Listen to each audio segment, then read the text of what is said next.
Finally কিন্তু এখন 12টা প্রায় 20 বাজে। আমাদের বিয়ে বাড়ির কার্যক্রম টোটালি শেষ। এখন হচ্ছে শীতকাল, শীতকাল মানে হচ্ছে বিয়ে শাদী।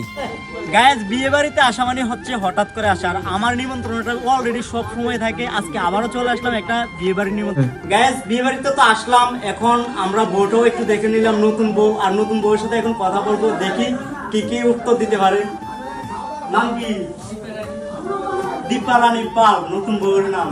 কোন জায়গায় বিয়ে হচ্ছে? মানরি, চাঁদপুর মানরিতে বিয়ে হচ্ছে। আর আজকে যেহেতু বিয়ে, ওর সবাই একটু আশীর্বাদ করে দিবেন। ধন্যবাদ সবাইকে।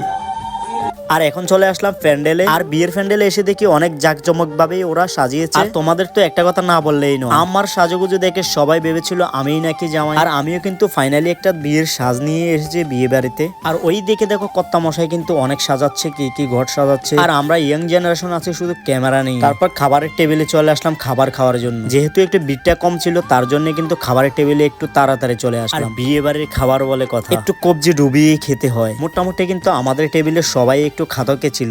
খাবার দাবারে কিন্তু আমরা আলস্য করতে নেই। আর একদিকে দেখো সবাই কিন্তু পাতে অনেক খাবার ছিল। ওই দিক দিয়ে কিন্তু এক বদি আমাকে ডাকছিল, আমি নাকি একটু বেশি খেয়ে নিচ্ছিলাম। তার কিছুক্ষণ পরেই কিন্তু জামাই চলে আসলো। আর এখানে এসে দেখি সবাই খুব ব্যস্ত হয়ে গিয়েছে ভিডিও করার জন্য। কেউ কেউ আবার ফটো তোলার জন্য খুব ব্যস্ত ছিল। আর যাকে বিয়ে বাড়ি বলে কথা, একটু ভিডিও শট তো অবশ্যই হতে হয়। আর আমি বিয়ে বাড়িতে আসলে সবাই বুঝে যায় যে ব্লগিং ভিডিও একটা হবেই হবে। এদিকে এটাই হচ্ছে দুলাভাই। আর এদিকে এসেও দেখি কিন্তু সবাই ভিডিও করা নিয়ে ব্যস্ত। আর শেষ পর্যন্ত কিন্তু আমি চান্সই ফেলাম না। বরযাত্রী বরের সাথে এসেই কিন্তু সবাই ছবি তোলা নিয়ে ব্যস্ত। আর আমরা হচ্ছি কনে যাত্রীর পক্ষ থেকে।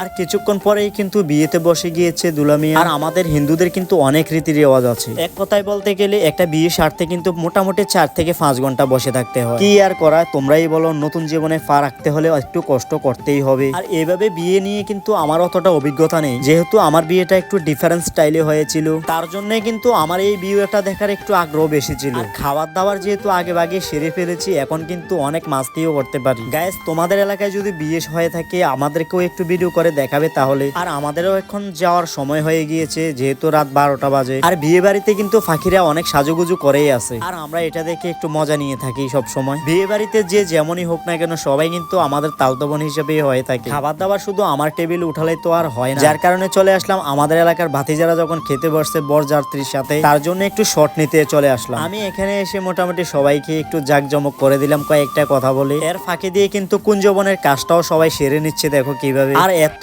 মানুষ হয়েছে লাস্ট পর্যন্ত, তোমাদেরকে বলে বোঝাতে পারবো। বিয়ে বাড়িতে কিন্তু কুঞ্জবনে একটু জাঁকজমক বেশি হয়, কেননা এখানে স্বামী স্ত্রীর যে শুভদৃষ্টি হয়ে থাকে। আর এটাই হচ্ছে মূল বিয়ের কিন্তু অনুষ্ঠান। আর এই যে দেখছো বানটা, এই কাচ্ছের বান কিন্তু সারা জীবনের জন্য থেকে যাবে। আর এটাই হচ্ছে বিশ্বাস, সবকিছুকে সাক্ষী রেখে কিন্তু এখানে বিয়েটা হয়ে থাকে। প্রায় অনেকটা রাত্র ধরেই কিন্তু আমরা বিয়ের কাজ দেখেছিলাম, আর অনেক আনন্দ করেছিলাম বিয়েতে। আর সবাই আমাকে ভেবেছিল আমি হয়তো বরযাত্রীর সাথে, কিন্তু আমি কাউকে পরিচয় দিতে চাইনি। তাও কিন্তু অনেকেই জেনে গিয়েছে আমি কনেযাত্রীর পক্ষ থেকে বিয়েতে গিয়েছিলাম।